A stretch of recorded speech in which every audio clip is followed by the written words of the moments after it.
अब बताओ ये बेबी केयर इंडस्ट्री एक्चुअली कितनी बड़ी है और सबसे बड़ी लीडिंग कंपनी कौन सी है आज की डेट में 2025 में? The market is somewhere about 250 billion US dollars, which is projected to go 440 billion dollars by 2032, जिसमें इंडिया का कंट्रीब्यूशन लगभग Johnson and Johnson baby product के अंदर क्या केस हो गया था ऐसा क्यों मार्केट से एकदम से गायब होने लग गए थे? उनके टैल्कम पाउडर में इश्यूज आइडेंटिफाई हुए थे। कुछ ग्रुप ऑफ लेडीज थी, उन सभी को ओवेरियन कैंसर हो गया था। बहुत सारे प्रोडक्ट के पीछे लिखा होता है ना कि natural product. Natural is only a marketing gimmick in today's world, specially in India. आप नेचुरल बोल के आप कुछ भी बेच दो। माँ बाप मेरे ख्याल से ऐसा करते हैं कि मतलब कोई प्रोडक्ट चूज करते हैं ना तब सबसे पहले उसमें खुशबू देखते हैं, हाँ खुशबू बहुत बढ़िया आ रही है और लगा देते हैं बच्चे पे। यस, ये बहुत गलत कर रहे हैं। खुशबू होनी चाहिए हर चीज़ में, लेकिन वो खुशबू कहाँ से आ रही है? आप अगर एक नॉर्मल नेचुरल रोज़ उठाएंगे, आपको कभी भी रोज़ वाला स्मेल आता है जो आप प्रोडक्ट्स में सूंघते हैं? कोई माँ बाप कैसे पता करे कि जो क्रीम लगा रहे हैं या ऑयल लगा रहे हैं वो ओवर मेडिकेटेड है? देखो, एक ही इसका सॉल्यूशन है कि एक तो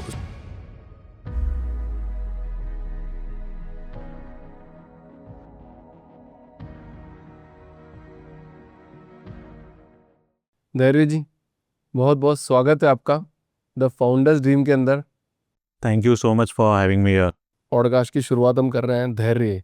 हाँ जी। मतलब एक सबसे खतरनाक वर्ड और सबसे बढ़िया वर्ड है धैर्य। क्यों है? क्योंकि अगर कोई प्रोडक्ट बनाता है, अगर उसमें धैर्य नहीं है तो प्रोडक्ट सस्टेनेबल भी नहीं बन पाएगा। हाँ, बात तो बिल्कुल सही है। तो किसी भी बिजनेस को सक्सेसफुल बनाने के लिए सबसे इम्पोर्टेंट जो चीज़ है वो है धैर्य। यस। अब आप बताइए सर, एक आप ऐसे प्रोडक्ट इंडस्ट्री में आगे हैं जिसमें धैर्य तो चाहिए ही चाहिए, बट बहुत सेंसिटिव इंडस्ट्री है जो यस। सी है बेबी केयर इंडस्ट्री। या बताइए सर कि आप इस बेबी केयर इंडस्ट्री में कैसे आए? तो शुरू से शुरू करते हैं। तो ऐसा है कि मैं पिछले 5 साल से कनाडा में था। वहाँ पे मैंने मेरी फर्दर एजुकेशन की आफ्टर ग्रेजुएशन। पोस्ट ग्रेजुएशन किया मैंने अकाउंटिंग एंड फाइनेंस में। फिर वहाँ पे मैंने जॉब भी किया इन द सेम फील्ड। तो luckily it happened like that कि I was working in a company जो डिस्ट्रीब्यूटर था कनाडा में for baby products, for everything, toys, diapers, personal care items, everything. And luckily, I was appointed to handle the accounts of the entire company, wherein I was like leading the role. तो scratch से मैंने चालू किया था, तो मुझे in and out थोड़ा idea पड़ गया था कि okay, this is how the business is running over here. And then शुरू से एक था कि ओके यार, we have to do something of our own. We are not meant to do 9 to 5। खुद से कुछ बिजनेस करना था, कुछ चेंज लाना था। तो उस चक्कर में आई was like okay, let's try it out. I began my search in this field, that baby sector में क्या चल रहा है, क्या नहीं है, एंड क्या ज़रूरत है मार्केट में चेंज लाने की। तो 1.5 साल से इस पे काम चल रहा था। एंड काफ़ी बड़ी मार्केट है और क्लटर्ड भी है। अगर आप देखो तो स्पेशली जब से जॉनसन का केस हुआ है उसके बाद हर कोई इस इंडस्ट्री में घुसना चाह रहा है, क्योंकि 2017 या 18 से पहले सिर्फ Johnson and Johnson he lead कर रहा था वर्ल्ड वाइड। बट उसका एक केस बीच में आ गया और वो हार भी गया। तो उस चक्कर में there was plenty of companies erupting कि okay, this is also a industry where we can tap it out. But then I was like, वो लोग बस कॉपी पेस्ट फॉर्मूला यूज़ कर रहे थे कि ये फॉर्मुलेशंस है बेसिक, जो भी सर्फेक्टेंट्स यूज़ होते हैं पाउडर में या लोशंस में या शैम्पूज़ में आपके, वो सब सिमिलर ही है, ऊपर नीचे हल्का 19-20। जॉनसन एंड जॉनसन की बात कर रहे हो, सिमिलर प्रोडक्ट सब कुछ कॉपी पेस्ट यूज कर रहे थे। यस। अगर आप इंग्रेडिएंट्स उठा के देखो तो जॉनसन एंड जॉनसन हो या आज के लीडिंग जो भी ब्रांड्स हैं, उनके ingredient list 80 to 90% are similar. 10% changes है। चेंजेस भी कहाँ आ जाता है? 2-3 फ्रेग्रेंसेस आपके अलग हो जाते हैं वहाँ पे। फिर दूसरा, अगर किसी ने कुछ बोल दिया कि हमारे पास नेचुरल एक्सट्रैक्ट्स है XYZ इंग्रेडिएंट्स के, तो वो भी डाल दिए उन्होंने। बस वो आपको चेंजेस दिखेंगे, लेकिन जिससे जो क्रीम बनती है, जो सर्फेक्टेंट्स यूज़ होते हैं या जो बेस यूज़ होता है, वो ऑलमोस्ट सबके सेम है। तो eight the end of the day product तो वही बिक रहा है, बस फ्रेग्रेंस अलग हो गई। मैं इस पर डिटेल डिस्कशन करता हूँ सर आपसे, मतलब ये जॉनसन एंड जॉनसन पे प्रोडक्ट पे सारा डिटेल डिस्कशन अपन करेंगे इस पूरे पॉडकास्ट के माध्यम से। पर मैं सबसे पहले थोड़ा सी वापस बैक आता हूँ। आपने बोला डिस्ट्रीब्यूटर के पास थे आप, राइट? हाँ राइट। तो कनाडा पे डिस्ट्रीब्यूटर और इंडिया के डिस्ट्रीब्यूटर में क्या डिफरेंस देखा आपने, और कैसे काम करते हैं लोग? डिफरेंस आई वुड से कि ऐसा है, सबसे मेन इम्पॉर्टेंट डिफरेंस मुझे ये लगा कि एज अ डिस्ट्रीब्यूटर वहाँ पे लोग खुद रिस्पॉन्सिबिलिटी ले रहे हैं कि ओके सेफ प्रोडक्ट्स जाने चाहिए कस्टमर के पास। तो अगर मैं कनाडा में मेरे डिस्ट्रीब्यूटर को रीच आउट किया कि ओके मुझे ये प्रोडक्ट मार्केट के सेल्स पे चाहिए, तो वो ऐसा नहीं है कि अपना प्रॉफिट मार्जिन देख के उसने बोला हाँ मेरे को मोटा प्रॉफिट मार्जिन मिल रहा है तो मैं पंप इन कर देता हूँ प्रोडक्ट्स को सेल्फ पे, वैसा नहीं है। वो अपने एंड पे भी चेक करता है कि ये थरो है कि नहीं है, कि बस सेल्स पंप इन करने के लिए वो कनाडा में माल बेचना चाहते हैं। हालांकि यहाँ पे वैसा नहीं होता, यहाँ पे डिस्ट्रीब्यूटर सिर्फ प्रॉफिट मार्जिन देखता है कि मेरे को यहाँ पे 10% मिल रहा है, वहाँ पे 15 मिल रहा है, तो मैं 15 को ज़्यादा बेचूंगा, चाहे कैसा भी प्रोडक्ट हो, चाहे कैसा भी हो। वो शेल्फ पे दिख जाएगा बस। सेल्फ पे दिखना चाहिए बस, क्योंकि उसमें क्या डिस्ट्रीब्यूटर का मार्जिन आ रहा है। और फिर डिस्ट्रीब्यूटर भी फिर ऐसा खेल खेलते हैं कि वो रिटेलर को भी मार्जिन दे देते हैं, तो रिटेलर भी फिर उसी प्रोडक्ट को आगे पुश करता है कस्टमर को। तो कस्टमर अभी अगर मैं जा रहा हूँ तो कस्टमर तो नॉर्मल अननोन बन के अगर मार्केट में गया है तो वो उसको जो मिलेगा वो ले लेगा।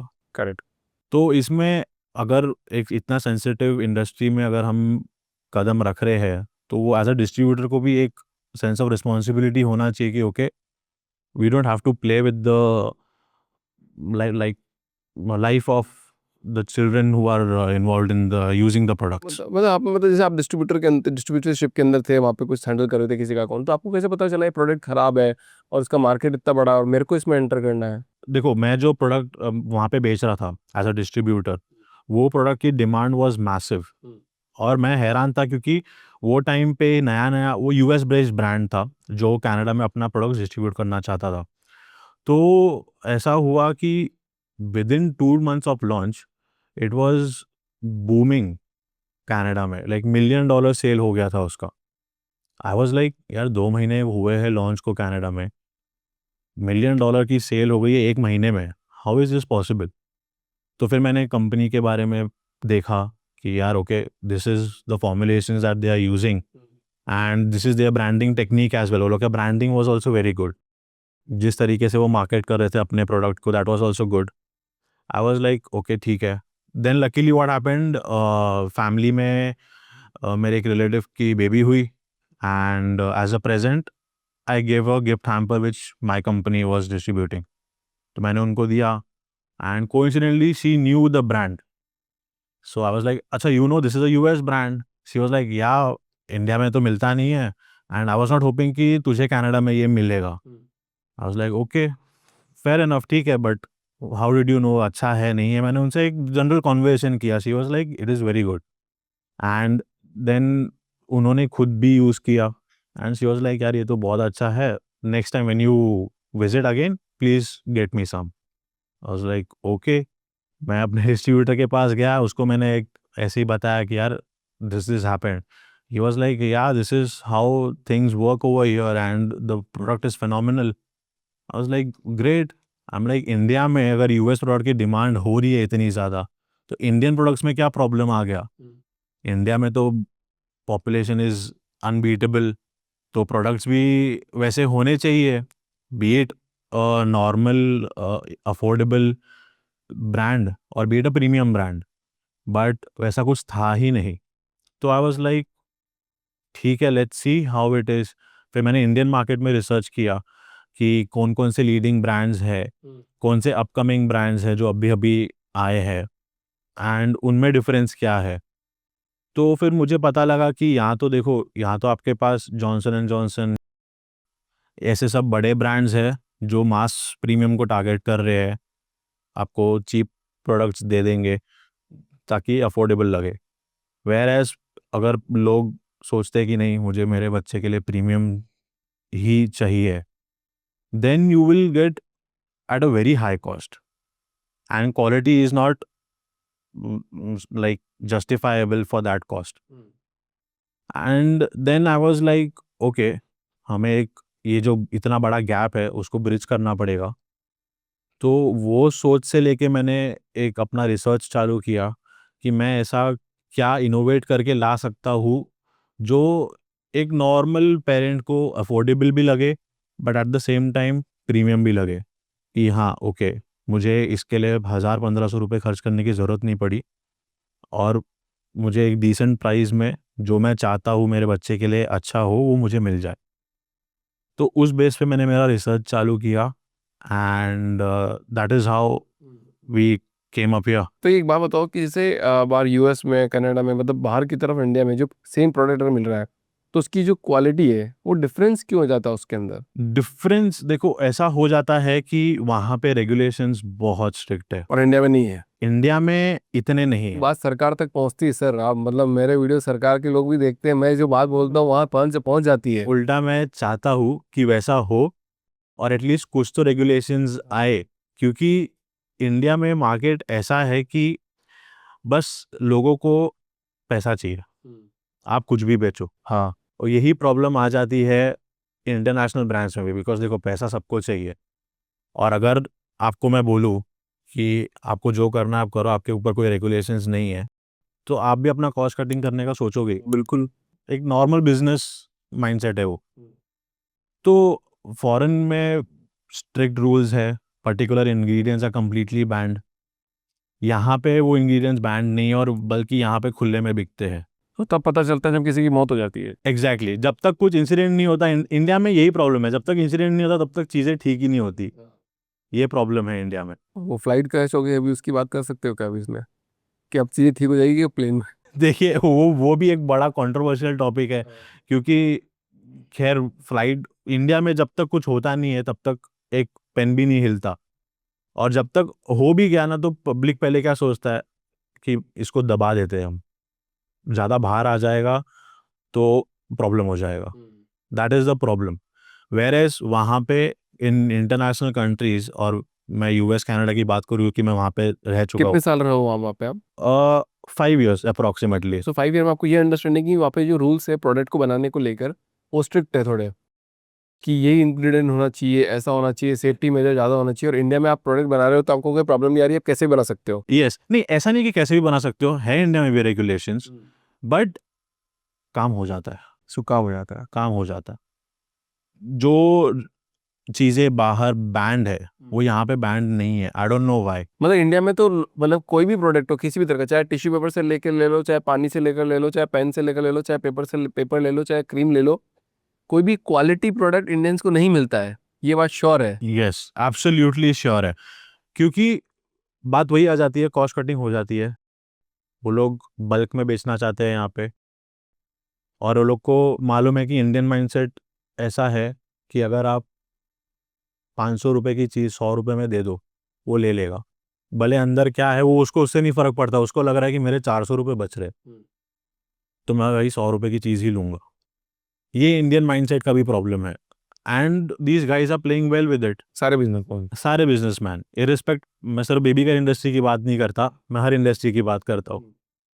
कॉस्ट कटिंग इतने हैं, मैं आपको क्या बताऊँ। अभी ऑटोमोबाइल इंडस्ट्री में मैं कनाडा में था, गाड़ी खरीदी मैंने वहाँ पे, मतलब क्वालिटी इज अनबीटेबल। क्या डिफरेंस, मतलब थोड़ा सा मेरे को इलोबरेट करो ना, कैसा डिफरेंस है, क्या मैं लगा? अगर आपको एग्जांपल दूँ, अगर ऑटोमोबाइल इंडस्ट्री की हम बात करें तो वहाँ पे मैंने एक Hyundai की गाड़ी खरीदी थी।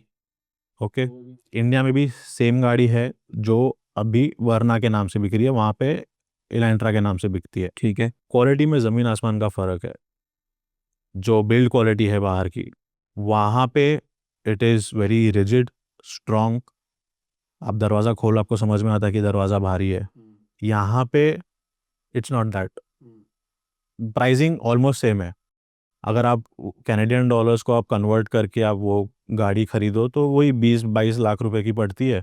यहाँ पे भी सेम प्राइस। इतनी ही बढ़ रही। तो कॉस्ट कटिंग कर रहे हैं वो लोग, क्यों? क्योंकि इंडिया में चल जाता है। एक एग्जांपल और शेयर करता हूँ, आनंद महिंद्रा जी के पास ही बात पहुंच जाए तो बात अलग ही हो जाएगी मेरी। तो किसी ने लिखा कि सर आपकी गाड़ी में ये प्रॉब्लम है, ऐसा ऐसा दिख रहा है, मतलब कभी स्क्रीन चलती नहीं चलती, गाड़ी में, गाड़ी गैराज में रहती है। और उन्होंने ट्वीट किया, you have not seen how struggle, मतलब हमने कितना स्ट्रगल किया है और हम कहाँ तक पहुंच चुके हैं, इम्प्रूवमेंट अभी बाकी है। हाँ सर कब तक यही बात बोलते रहेंगे? 1947 से आज़ादी हुए 77 साल हो गए, आज भी हम यही बोल रहे हैं। पता नहीं हमारी जनरेशन को, आने वाली जनरेशन को भी क्या मिलेगा, उनको भी यही सुनने को मिलेगा, we are improving. We are कब इम्प्रूविंग, करेंगे? एग्जैक्टली, दिस और इज द बाहर थिंग। ये है कि इम्प्रूव्ड है वो। इम्प्रूव्ड है, and still they are working कि वो इम्प्रूव्ड को भी और बेटर कैसे कर सके, ताकि like eight the end of the day देखो, है तो सब इंसान ही, तो किसी को प्रॉब्लम नहीं आनी चाहिए। अगर आपको पता चले कि आपका प्रोडक्ट यूज करके किसी को कुछ हो गया है, like how will you live with it? तो वहाँ की सोच थोड़ी है वैसी। ऑल्दो मैं ये नहीं बोलता कि वो लोग भी 100% सही है, उधर भी है, उधर भी गड़बड़ है, नो डाउट इन दैट। पैसा बनाना है तो लोग ऊपर नीचे काम करते हैं, बट इस लेवल तक नहीं कि बहुत ड्रास्टिक चेंजेस आ जाए किसी के लाइफ में, या कुछ मिसहैप हो जाए किसी के साथ। थोड़ा tweaking is okay, that is understand. मतलब ये बात उस पे कर रहे हैं क्योंकि आपने वो, मैं तो वहाँ गया नहीं हूँ अभी तक, मैंने तो देखा नहीं है कि मतलब कि कैसा होता है, क्या क्वालिटी, क्योंकि मैंने तो इतनी बड़ी गाड़ी खरीदी नहीं वहाँ पे अभी तक, या फिर मैंने कोई ऐसी चीज़ खरीदी नहीं। तो मैं तो इंडिया की बात कर सकता हूँ, आप वहाँ की बात कर रहे हो, तो आप दोनों का कंपैरिजन इजीली बता सकते हो। मैं उस पर टॉप अप रख रहा हूँ कि ये चीज़ होती है इसके अंदर। राइट, तो ये प्रॉब्लम एक्चुअली सब में है, अथॉरिटीज में है, इंडियन माइंडसेट में है, क्योंकि ये तो लोग अभी अवेयर हो रहे हैं हर चीज को लेके, सोशल मीडिया के through, and which is a good thing कि भाई at least some people are getting to know, और फिर वो एजुकेट भी कर रहे हैं लोगों को कि नहीं ये सही है, ये गलत है। एक बार ऑडियंस से बात कर लेते हैं ना, ऑडियंस बता दे कि जैसे मतलब जो कनाडा रहा है, यूएस रहा है, इंडिया भी रहा है, या फिर कोई बाहर अब्रॉड कंट्री रहा है, इंडिया भी रहा है, तो आप लोगों के पास अगर कोई प्रोडक्ट हो ऐसा कि आपने दोनों को एक्सपीरियंस किया हो, जैसे सर ने का एग्जांपल शेयर किया, तो आप कमेंट बॉक्स में टाइप कर देना ना कि ये प्रोडक्ट हमने वहाँ पे एक्सपीरियंस किया था सेम, और यहाँ पे इंडिया में ये क्वालिटी है, तो और कंपैरिजन हो जाएगा अच्छे तरीके से। अच्छा, बेबी केयर इंडस्ट्री पे वापस आते हैं अपन। अब बताओ ये बेबी केयर इंडस्ट्री एक्चुअली कितनी बड़ी है, और सबसे बड़ी लीडिंग कंपनी कौन सी है आज की डेट में 2025 में? देखो, बेबी केयर इंडस्ट्री अगर वर्ल्ड वाइड हम देखें तो बहुत ज़्यादा बड़ी है। लास्ट 2023 का अगर हम डेटा फॉलो करें तो the market is somewhere about 250 billion US dollars, which is projected to go 440 billion dollars by 2032, जिसमें इंडिया का कंट्रीब्यूशन लगभग 10% है एंटायर ग्लोबल मार्केट में। तो मार्केट इज वेरी ह्यूज। उसमें भी अगर आप बाइफरकेट करो कि ओके ये तो ओवरऑल बड़ी मार्केट हो गई, उसमें अगर हम प्रीमियम सेगमेंट या नेचुरल सेगमेंट में अगर हम उसको तोड़ दे, तो लगभग global market is somewhere about, I would से 75 to 80 बिलियन डॉलर्स। चलो, ये तो क्रॉस कर गया, सारी बाउंड्रीज ही क्रॉस कर गया। बहुत बहुत। और यही चक्कर है कि ये मार्केट साइज देख के भी मैं ऑल्दो खुद इस इंडस्ट्री में घुसा हूँ, लेकिन ये एक बड़ा अट्रैक्शन पॉइंट है कि अरे इतनी बड़ी मार्केट है, इसका 2% भी हमने क्रैक कर लिया तो जिंदगी संवर जाएगी। तो इस चक्कर में बहुत सारे प्लेयर्स आए। मैंने आपको जैसे वही कहा कि मैं भी आया हूँ, पैसे मुझे भी कमाने हैं, लेकिन at the same time I want the world to change. मुझे एक लाइक बोलते हैं ना, रेवोल्यूशन काइंड ऑफ कोशिश करनी है कि मैं लेके आऊँ कि भाई मैं आपको एक चीज़ दे रहा हूँ तो मैं उसको आपको यूज़फुल वे में आपको मैं प्रोजेक्ट करूँ कि आपको हार्म नहीं हो उससे पहले तो, और दूसरा आपकी लाइफ बेटर हो। तो that is my goal, and जो दूसरी कंपनीज वैसा नहीं करती है आजकल। ठीक है, तो ये बताओ, जॉनसन एंड जॉनसन की बात कर लेते हैं हम, कि Johnson and Johnson baby product के अंदर क्या केस हो गया था ऐसा, जो आज भी शायद मुझे भी नहीं पता, और शायद लाखों लोगों को नहीं पता होगा। आप बताओ क्या केस हो गया था, और क्यों मार्केट से एकदम से गायब होने लग गए थे?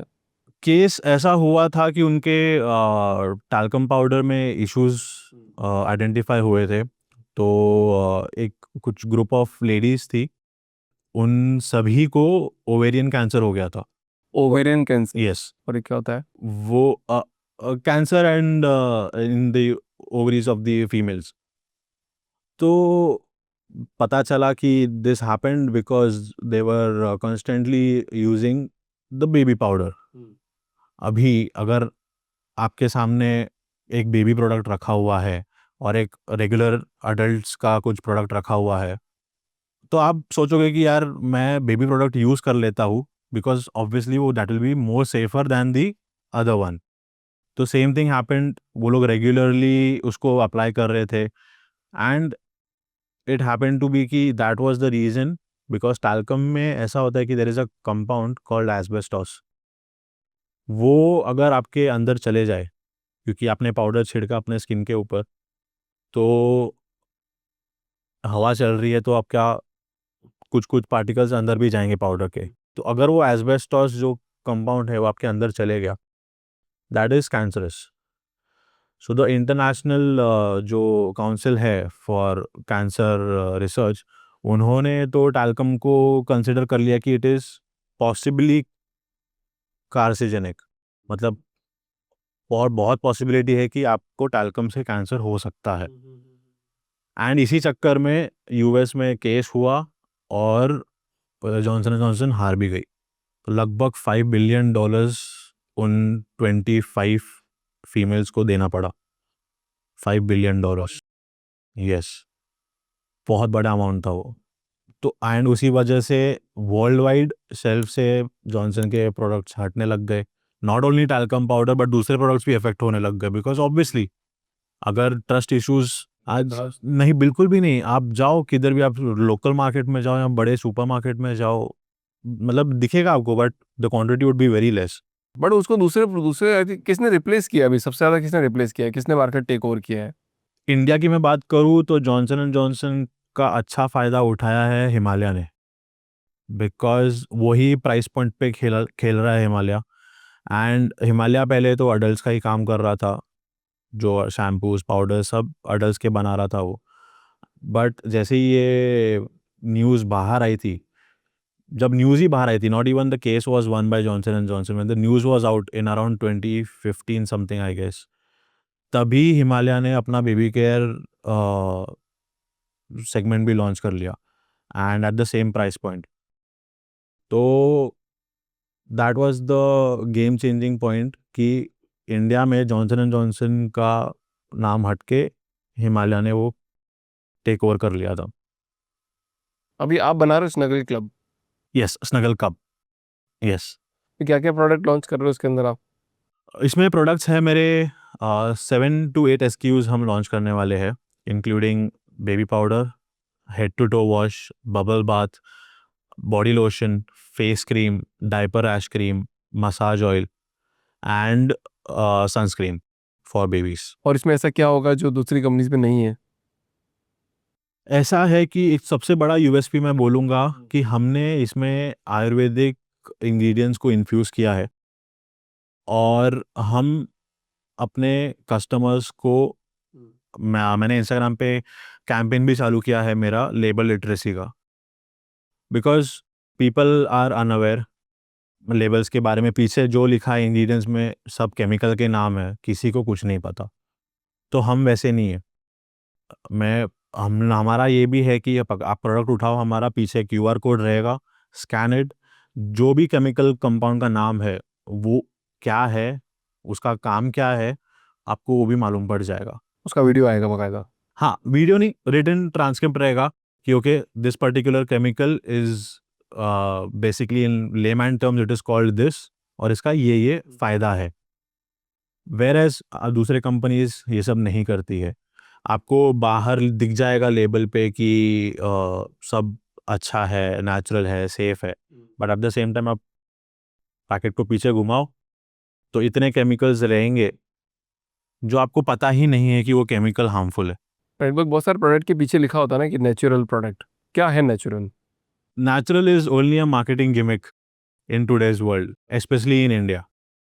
आप नेचुरल बोल के आप कुछ भी बेच दो, बस natural.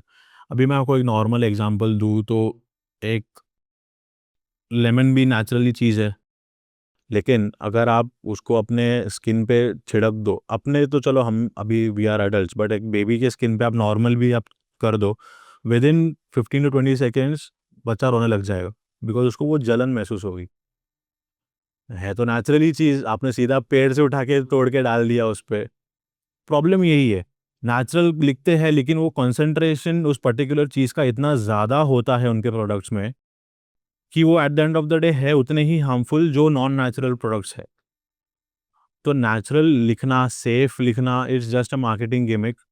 There is like I would say 90% of the companies who claim that they're natural and safe are not natural and safe.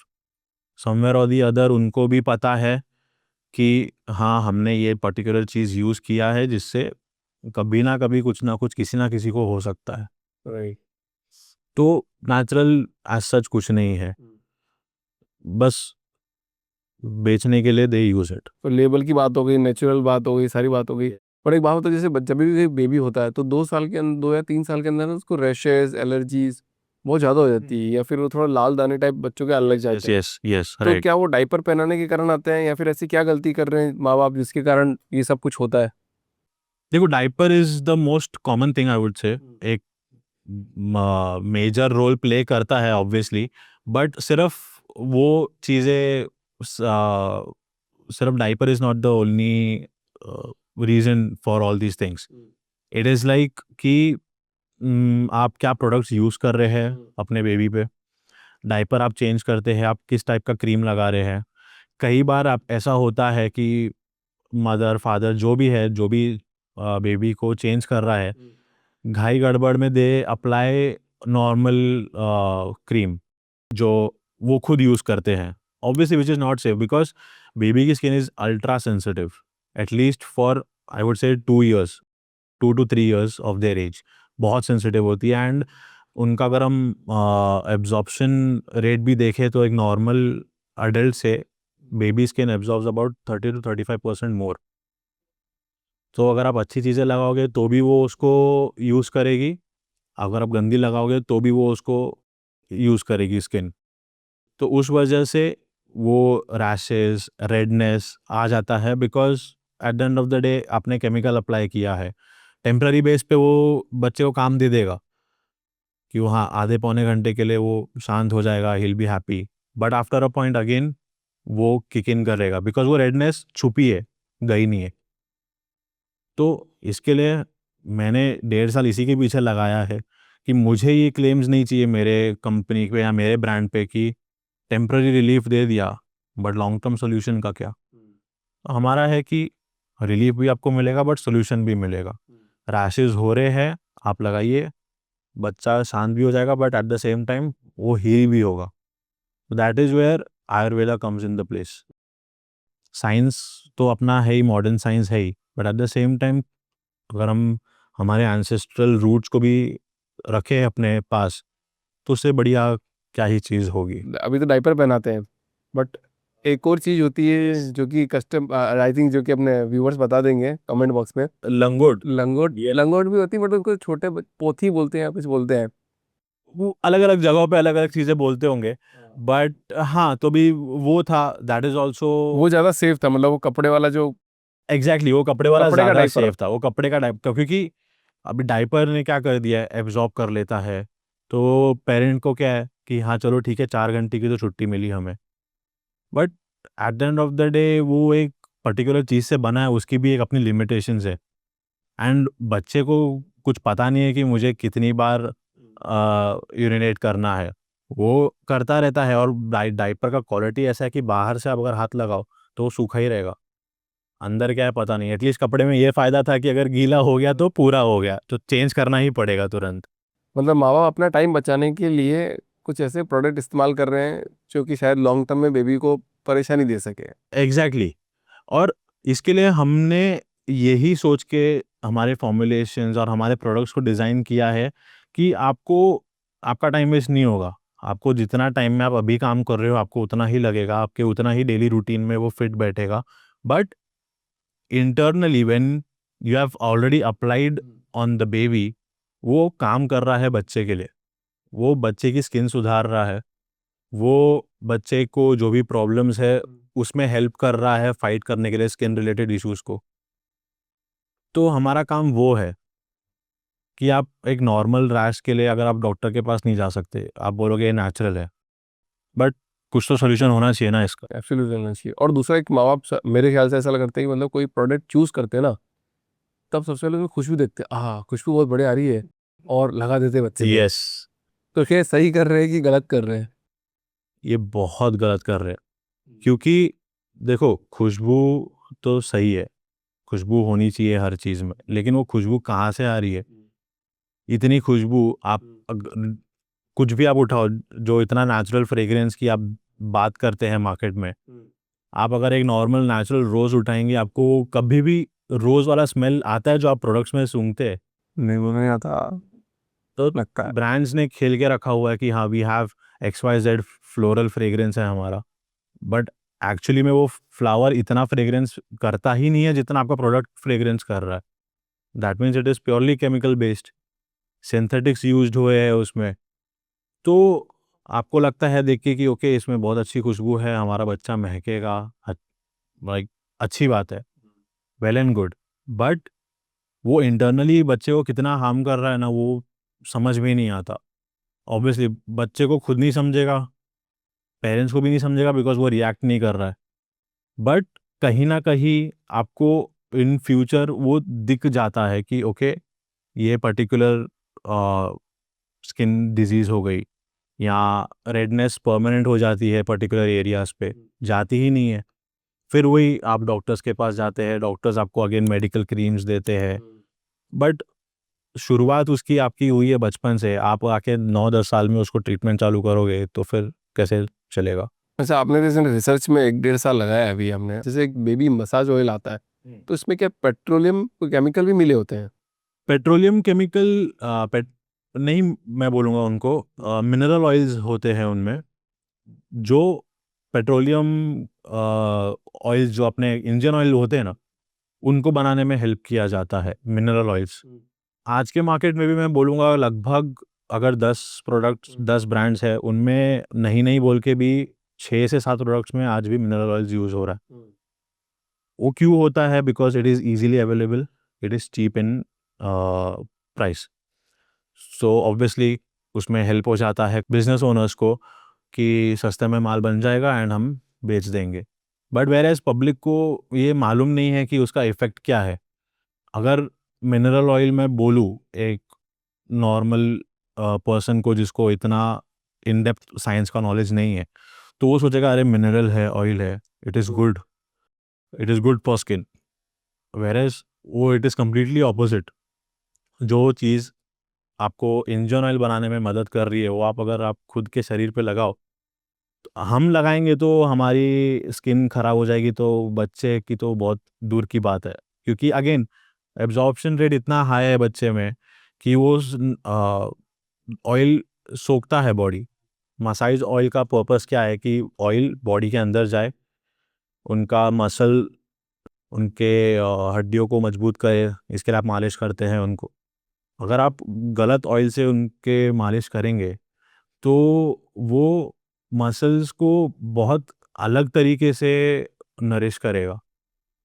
मतलब बहुत, आई वुड से एक इरिटेशन होगी बेबी को after applying the oil, I would से 1-2 घंटे में। तो एक बात बताओ, कैसे पता करें, मतलब कोई माँ बाप कैसे पता करे कि जो क्रीम लगा रहे हैं या ऑयल लगा रहे हैं वो ओवर मेडिकेटेड है? देखो, एक ही इसका सॉल्यूशन है कि एक तो सेल्फ अवेयरनेस बढ़ाए, और दूसरा जो लेबल्स हैं उनको पढ़ना चालू करे। जब तक आप लेबल्स को पढ़ना और समझना नहीं चालू करेंगे, तो आपको नहीं समझेगा कि क्या सही है मेरे बच्चे के लिए और क्या गलत है।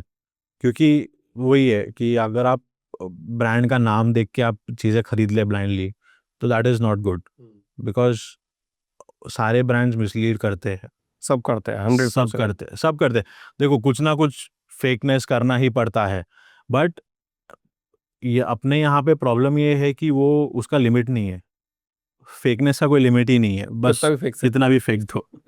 अच्छा, फिर पीएच के बारे में बता दो कि पीएच बोलते हैं 5.5 बैलेंस्ड है, तो इसका क्या मिथ है, सच्चाई है? बच्चों के लिए क्या यूजफुल है हाँ, पीएच? ऑब्वियसली पीएच यूजफुल होता है, एंड 5.5 बैलेंस है तो उतना ही होना चाहिए। उससे ज़्यादा होगा तो वो जलन देगा बेबी को, तो that is true. But again आप देखो तो ये ऐसी चीज़ है जो कभी ना मार्केट में आनी नहीं चाहिए थी मेरे हिसाब में।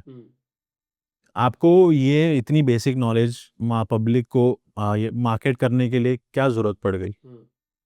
आप अपना प्रोडक्ट बना रहे हैं तो आप नेचुरल जैसे बनाना चाहते हैं जो यूज़फुल हो बच्चे के लिए, आप वही बनाइए। आप जानबूझ के लिख रहे हैं कि उसमें पीएच 5.5 है, बैलेंस्ड है। इसकी ज़रूरत पहली बात पड़ी कहाँ से? इसका मतलब दूसरे है नहीं, दूसरे ब्रांड्स है नहीं, आपका ब्रांड बना रहा है 5.5 बैलेंस्ड पीएच। तो पहले नहीं था, तो अभी भी कैसे आ गया फिर? पहले अगर प्रॉब्लम नहीं है, अगर मैं समझो जॉनसन एंड जॉनसन मैंने बचपन से उसको यूज़ किया है, मुझे टचवुड कुछ प्रॉब्लम आई नहीं, ठीक है? आप अपना ब्रांड लेके आते हो, सेम चीज़ बोल के कि 5.5 बैलेंस्ड है, जो जॉनसन एंड जॉनसन में नहीं। ऐसा कभी है ही नहीं, बिकॉज़ अगर वो बैलेंस्ड नहीं रहेगा, तो पहली एप्लीकेशन पे ही बच्चा रोने लग जाएगा, उसको इरिटेशन होगा।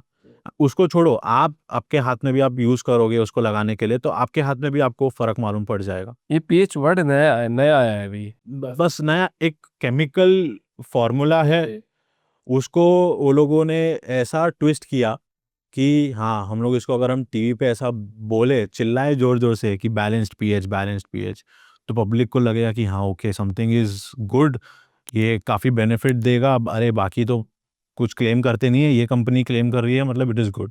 तो इस पॉडकास्ट के माध्यम से मतलब लोगों को बता देता हूँ कि कोई भी नया कोई वर्ड आ जाए ना, तो पहले उससे अवेयर हो जाओ। एग्ज़ैक्टली, आप पहले उसमें देखो, उसको समझो कि अच्छा ये है, बट ये है क्या? ब्लाइंडली आप अगर उसको फ़ॉलो करेंगे, तो फिर कहीं न कहीं वो आपको नुकसान दे ही देगा। तो इस पॉडकास्ट के माध्यम से मतलब आप जैसे आपकी जैसे अंडरस्टैंडिंग के हिसाब से मतलब मैं एक छोटा सा अगर समराइज करूँ इस पॉडकास्ट को, तो सिंपल है कि भैया बाहर के प्रोडक्ट मतलब बाहर की रेगुलेशन बहुत सॉलिड है, इंडिया की रेगुलेशन थोड़ी कम है, यहाँ पे फेका चंदी ज़्यादा है। हाँ जी, येस। कि फेक कितना भी सकते हो आप प्रोडक्ट को लेके, और कोई भी नया प्रोडक्ट नया वर्ड आ जाए, पीएच नया वर्ड आ गया, सारे होर्डिंग्स पे आ गया, टीवी में आ गया, सारे इन्फ्लुएंसर बोलने लग गए पीएच बैलेंस। और इवन आप तो यकीन नहीं करोगे, मैंने आज ही एक क्रीम मंगाई और मैंने बोला कि वो क्रीम मेरे लाना, उसने मेरे को बोला सर इसमें 50 पीएच है, ये लगा रहा। वो वही है, आप सनस्क्रीन में देखो, सनस्क्रीन में भी कुछ 55 एसपीएफ, 50 एसपीएफ, 35, क्यों?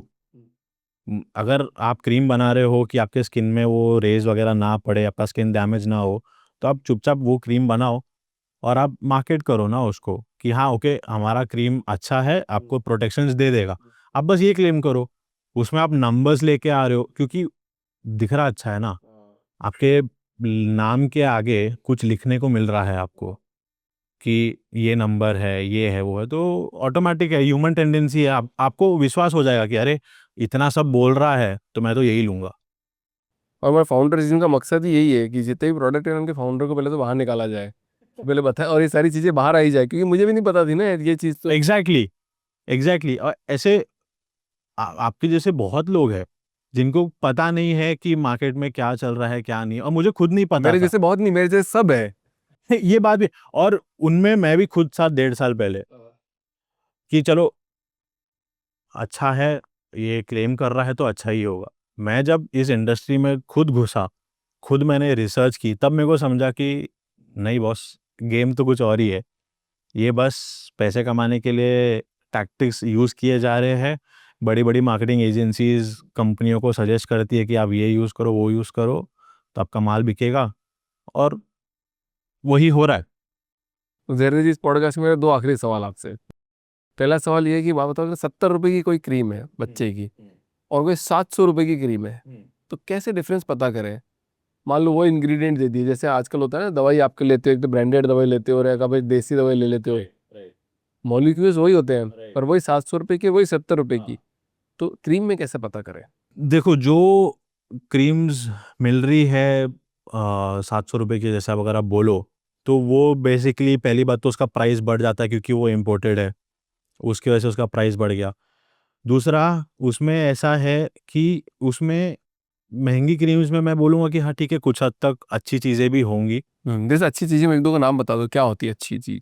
अच्छी चीज़ मतलब मैं बोलूँगा जो बेस यूज़ होता है, उसमें केमिकल्स नहीं होते, जैसे पैराबेन्स हो गए, सल्फेट्स हो गए, या दूसरे अदर टॉक्सिन केमिकल्स जो एक नॉर्मल सर्फेक्टेंट में यूज़ होता है, वो उसमें नहीं होगा। वेरएस 70 रुपये की क्रीम में आपको वही मिलेगा, क्योंकि उससे चुटकियों में आपकी चीज़ बन जाती है, तो आपका कॉस्ट वहाँ पे बच जाता है। तो ऐसा है कि महंगी creams obviously are good, but it doesn't mean that they are better for your baby. आपको अगर एक बेटर सॉल्यूशन मिल रहा है मार्केट में, जिसके लिए आपको ज़्यादा हेफ्टी प्राइस देने की ज़रूरत नहीं है, एंड वेरएज़ आपको सस्ते में भी पास भी जाने की ज़रूरत नहीं है, क्योंकि वो आपके स्किन को हार्म करेगा। तो इट्स बेटर कि आप एक स्मार्ट चॉइस करें कि क्या होना चाहिए आपके बेबी के लिए सही। तो इसी के लिए मैंने बहुत सोच समझ के अपने ब्रांड को पोजीशन किया है कि एक नॉर्मल मिडिल क्लास फैमिली 2 बार भी सोचे ना अपना हमारा प्रोडक्ट यूज़ करने के लिए या खरीदने के लिए कि भाई ये महंगा है। नहीं, हमारा प्रोडक्ट महंगा नहीं है। हाँ, आप बोलो कि जॉनसन एंड जॉनसन से कंपेयर करो तो यस। तो तीनों से कंपेयर कर लेते हैं, जॉनसन जॉनसन, हिमालय और मामाअर्थ भी तो गेम में है। हाँ, यस। तो फिर आपका प्रोडक्ट को कहाँ पोजीशन करते हो आप? मैं बोलता हूँ कि देखो अगर प्राइस पॉइंट में हम बात करें पहले, तो प्राइस पॉइंट मेरा ऐसा है कि जॉनसन एंड जॉनसन से मेरा थोड़ा प्राइस ऊपर है, बट मामाअर्थ से नीचे है। मामाअर्थ की एक एवरेज क्रीम 500-600 की मिलेगी आपको, और जॉनसन एंड जॉनसन की आपको 150-200 रुपये में मिल जाएगी। हमने ऐसा पोजीशन किया है कि मेरा टारगेट है कि मैं आपको बेटर क्वालिटी प्रोवाइड करूँ बीच में, तो somewhere about 350-400। This is the price range where this is about price which I am talking about. दूसरा की हम बात करें तो अगेन उसके फ्रेग्रेंसेस आर सिंथेटिक, नेचुरल नहीं है। जॉनसन एंड जॉनसन तो पता ही है, so वो लोग अलग अपना सफ़र कर रहे हैं, and is again mass premium brand है। वो एकदम मासेस को अट्रैक्ट करना चाहते हैं फॉल्स नैरेटिव प्रोवाइड करके कि हम बहुत नेचुरल है, क्योंकि उनका नाम ही वैसा है। बट हाँ, बट वैसा है नहीं, वैसा है नहीं। सही वाले आ जाएंगे अपने को, बोलेंगे ये पॉडकास्ट से आप हमारे वाले बहुत बोल रहे हो, आप नेचुरल है नहीं है, आओ क्लीम करा के देखते हैं एक बार। करा के देख लो, बिकॉज देखो, अगर आप एक नॉर्मल आप देखो, अगर ऑर्गेनिक चीज़ें, अगर आप एक आप नॉर्मल सब्जी भी खरीदे, और अगर आप एक ऑर्गेनिक फार्म से आप खरीदे, प्राइजेस में फ़र्क है। Organic is obviously expensive. तो एक्सपेंसिव क्यों है? क्योंकि वो है उस पॉइंट पे, वो उस पर्टिकुलर कंडीशंस में उसको ग्रो किया है, जो भी है, उसका वो प्रीमियम ले रहे हैं। आप वो क्लेम कर रहे हो कि मेरा ऑर्गेनिक है, लेकिन मैं सस्ते में दूँगा। तो ये तो फिर यहाँ तो फिर आप बहुत बड़े दानवीर कर्ण हो कि आप लॉस में अपनी कंपनी चला रहे हैं and you are serving the people, but वैसा है नहीं अनफॉर्चुनेटली। तो देर से एक लास्ट चीज़ और बता दो आप, कि कोई पेरेंट्स अभी अगर उनके पास ये वीडियो पहुंचा और वो लोग अगर कोई प्रोडक्ट खरीदने जा रहे हैं अपने बेबी के लिए किसी भी तरह का, तो क्या देखे प्रोडक्ट में जिससे कि ट्रस्ट बढ़ जाए कि यार ये प्रोडक्ट खरीद लेना चाहिए? देखो वही है, मैं वही बोलूँगा कि लेबल को समझना सीखिए, पढ़ना नहीं सीखिए, समझना सीखिए। पढ़ना नहीं। क्योंकि देखिए, आप पहली बात तो ये है कि लेबल्स के पीछे जो चीज़ें लिखी होती है ना, वो हम पढ़ भी नहीं पाते। ऐसे ऐसे केमिकल्स के नाम है जो हमें पता भी नहीं, पढ़ नहीं पा रहे, उसको समझेंगे कैसे? हाँ। तो इससे पहले आप उसको खरीदे और उसको अपने बच्चे पे यूज़ करें। आप उन्हें समझिए कि अच्छा ओके, ये इंग्रेडिएंट्स है, इसका मतलब क्या है, ये करता क्या है, फिर आप उसे यूज़ कीजिए। बहुत बढ़िया, मतलब मेरे को लगता है कि आजकल लेबल पढ़ेगा नहीं इंडिया, लेबल को समझेगा भी इंडिया। समझना इंपॉर्टेंट है, उसको चैट जीपीटी उसके लिए यूज़ कर सकते हैं लोग। जैसे स्कैन करा भैया, प्रोडक्ट पर लेबल देखा, और वो उसको बोले, हिंदी में बोले, इंग्लिश में बोले, मराठी में बोले, तमिल में बोले, तेलुगु में बोले कि भैया मेरे को इसका बताओ कि ये प्रोडक्ट कितना सेफ और कितना खराब है, तो चैट जीपीटी आंसर दे देगा बढ़िया। ईज़िली चैट जीपीटी आंसर दे देगा। गूगल आप करो, मतलब गूगल करने की जरूरत नहीं आजकल। एग्ज़ैक्टली, चैट जीपीटी है, सब आपको मिल जाएगा। उसका बेनिफिट्स, जो चीज़ें अच्छी है, इंटरनेट इंटरनेट तो आपको जो अच्छी चीज़ का भी आपको नुकसान बता देगा। तो इससे बढ़िया क्या चीज़ हो सकती है? अभी बहुत ज्ञानी लोग कमेंट में कमेंट करेंगे, अरे अभिषेक जी आपको तो यही बतानी है कि लेबल पढ़ते हैं कि, अरे आपको नहीं पढ़ता, हमको तो नहीं पता है कि भैया लेबल 4 वर्ड अगर उसमें से 3-4 पता होंगे, 500 को ज़्यादा का नहीं पता होगा। मुझे क्या, इंडिया में किसी को ही नहीं पता होगा। एक साइंटिस्ट को भी बुला के पूछ लो तो वो भी बोलेगा एक बार चेक करके बताता हूँ मैं। राइट, क्योंकि पीछे इतना, एक तो पहले तो छोटा-छोटा लिखा होता है, 30 to 35 इंग्रीडिएंट्स रहते हैं हर प्रोडक्ट में, जिसमें से आपको सिर्फ 5 पता होंगे, 30 पता ही नहीं होंगे, एंड आप फिर भी उसको बाय कर रहे हो। बेटर है चैट जीपीटी यूज़ करो, पता करो, समझो लेबल को, फिर प्रोडक्ट यूज़ करो। एग्जैक्टली। बहुत बहुत धन्यवाद दे रहे सर इस पॉडकास्ट में आने के लिए। थैंक यू काफ़ी सो इंटरेस्टिंग मच। पॉडकास्ट, और I wish you all the best. I hope कि आप अच्छा प्रोडक्ट बनाए, क्योंकि मैं फाउंडर्स जी डेफिनेटली। में उन पे साफ साफ बोलता हूँ, देखो खराब प्रोडक्ट बनाओगे मेरी टेंशन करा दोगे ऑडियंस की। बिल्कुल भैया, आप लेके आए थे इनको ये प्रोडक्ट दिया इन्होंने। नहीं, बिल्कुल भी नहीं। उल्टा मैं चाहता हूँ कि आपके ऑडियंस ये पॉडकास्ट देखे और एक बार ट्राई करें हमारा प्रोडक्ट, उनको ऑटोमेटिकली फ़र्क समझेगा कि हाँ, जो बोला है वो सच है, और मार्केट में कुछ फाइनली बेटर आ रहा है। यस। बहुत बहुत धन्यवाद सर, मजा आ गया। Thank you.